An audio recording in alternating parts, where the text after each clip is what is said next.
त्र्यम्बकं यजामहे सुगन्धिं पुष्टिवर्धनम् उर्वारुकमिव बन्धनान् मृत्योर्मुक्षीयमामृतात् यो रुद्रो अग्नव्यो अप्सुय ओषधीषु यो रुद्रो विश्वा भुवना विवेश तस्मै रुद्राय नमो अस्तु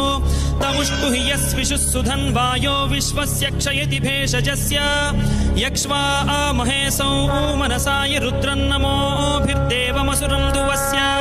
अयं मे हस्तो भगवान् अयं मे भगवत्तरः अयं मे विश्वभेषजोऽयं शिवाभिमर्शनः ये ते सहस्रमयुतं पाशां मृत्यो मर्त्याय हन्तवे तान् यज्ञस्य मायया सर्वान् वयजामहे मृत्यवे स्वाहा मृत्यवे स्वाहा ॐ नमो भगवते रुद्राय विष्णवे मृत्युर्मे